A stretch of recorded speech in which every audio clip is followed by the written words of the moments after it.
का माहौल दिन ब दिन गर्माता जा रहा है। इसी बीच डिप्टी सीएम सुरेंद्र चौधरी का एक बयान सामने आया जिसने नेशनल कॉन्फ्रेंस के अंदर हलचल मचा दी। बडगाम में कार्यक्रम के दौरान उन्होंने कहा था कि क्या आगा, कौन से आगा? हमारे आगा महमूद हमारे लीडर है। मैं उसी को जानता हूं जो एनसी के कैडर का आदमी है।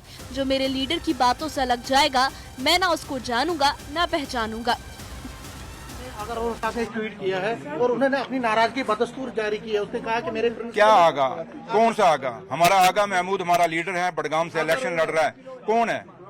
कौन है मुझे नहीं पता, लेकिन मैं आगा महमूद साहब मेरा लीडर है जो पार्टी के साथ खड़ा है और पार्टी के लिए लड़ रहा है। और हम नहीं, मुझे नहीं पता कौन है यार।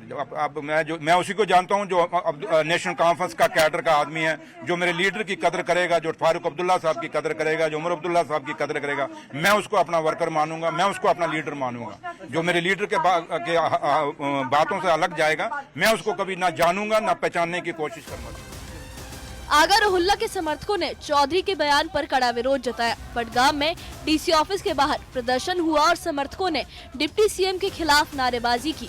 विरोध सिर्फ बडगाम तक सीमित नहीं रहा, बांडीपोरा में भी कार्यकर्ता सड़कों पर उतर आए। उनका कहना था कि अपने ही सीनियर सांसद पर टिप्पणी करना पार्टी अनुशासन के खिलाफ है और इस पर कार्रवाई की जानी चाहिए। मकसद यही था कि ऑनरेबल डिप्टी सीएम के पास ये मैसेज जानी चाहिए कि आगा रोहुल्ला के साथ न सिर्फ एक शख्स है या कई शख्स है, ये पूरी कश्मीर उनके साथ है। तो उनके पास मैसेज जानी चाहिए कि उन्होंने जो अल्फाज इस्तेमाल किए हैं गलत इस्तेमाल किए हैं। तो क्या आपने यहाँ पर, क्योंकि उनकी पोस्टर्स भी जलाए हैं, क्या आपको लगता है यहाँ से मैसेज आएगी? और क्या आप बेशक जाएगी, बेशक जाएगी। ऑनरेबल डिप्टी सीएम साहब को ये समझना चाहिए कि आगा साहब एक रूहानी घर से ताल्लुक रखते हैं। ये सियासी घर नहीं है, ये एक रूहानी घर भी है।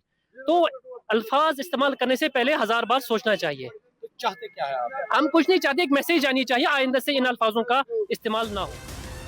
विवाद बढ़ता देख अब डिप्टी सीएम सुरेंद्र चौधरी ने मीडिया के सामने सफाई दी। उन्होंने कहा कि उन्होंने आगा रोहुल्ला के खिलाफ कोई टिप्पणी नहीं की, बल्कि वो बयान बीजेपी उम्मीदवार आगा सैयद मोहसिन को लेकर था। डिप्टी सीएम ने कहा कि जब मुझसे सवाल किया गया तो वहां बहुत शोर था। मुझे लगा कि सवाल बीजेपी कैंडिडेट को लेकर है, इसलिए मैंने कहा कि मैं उन्हें नहीं जानता। आगा रोहुल्ला हमारे सीनियर नेता है और सांसद है, मैं उनका पूरा सम्मान करता हूं। चौधरी ने ये साफ किया कि वो आगा रोहुल्ला को पार्टी का अहम चेहरा मानते हैं। जब हमारा कैंडिडेट शमीम मैडम भर के वापस आ रही थी, बाहर आ रही थी, तो काफ़ी रश था, काफ़ी हल्ला गुल्ला था और उस हल्ला गुल्ले के अंदर ये सवाल पूछा गया। और जब सवाल पूछा गया तो मुझे, क्योंकि मैं उसमें बीजेपी के ऊपर बाइट दे रहा था, बीजेपी के ऊपर बोल रहा था, और उसके साथ ही आपने सवाल, क्योंकि मैंने आगा सुना और नाम मैंने सुना, आप शायद बीजेपी का जो कैंडिडेट है वहाँ कश्मीर में बडगाम से, उसके बारे में पूछ रहे हैं। और सच्चाई ये है कि मैं बीजेपी के कैंडिडेट को नहीं जानता, मुझे पता भी नहीं, मैं पहचानता भी नहीं, मैंने आज तक शक्ल भी नहीं देखी। तो मैंने उसी पे एक रिएक्शन दिया। अब आपने क्या बोला वहाँ से, आगा रोहुल्ला साहब बोला या क्या बोला, लेकिन मैंने आगा सुना, बाकी मैंने आगे जो सुना मैंने यही सुना, लेकिन रोहुल्ला साहब मैंने सुना नहीं हुआ है। तो उसी पे मैंने बयान दिया हुआ है। तो इसलिए बाकी जहां तक आगा रोहुल्ला साहब का है, वो हमारे ऑनरेबल एमपी हैं, नेशनल कॉन्फ्रेंस से जीते हुए हैं और एक लीडर हैं, और उनका अपना असर और वकार है बडगाम के अंदर और बाकी लगते इलाकों में। और आगा साहब तो उनके बारे में हम कैसे बोल सकते हैं? जब मेरे अपने पार्टी के कुलीग हैं, हमारे लीडर हैं, तो उनके लिए बोलने का सवाल पैदा नहीं होता। डिप्टी सीएम ने आगे कहा कि आगा रोहुल्ला आगामी उपचुनाव में बडगाम ही नहीं बल्कि नगरोटा में भी एनसी के लिए प्रचार करेंगे। उन्होंने कहा कि पार्टी पूरी मजबूती से मैदान में है और बीजेपी के खिलाफ सभी गैर बीजेपी दल एकजुट है। सुरेंद्र चौधरी ने ये दावा किया कि हम 4 राज्यसभा सीटें भी जीतेंगे। बीजेपी एक भी सीट नहीं निकाल पाएगी क्योंकि सभी गैर बीजेपी दल हमारे पक्ष में वोट डालेंगे। उन्होंने ये भी कहा कि एनसी का मकसद जनता के भरोसे को जीतना और बीजेपी को हराना है। आगा साहब पे बार बार मीडिया क्यों सवाल पूछ रहा है और एक नॉन इशू को इशू क्यों बना रहा है?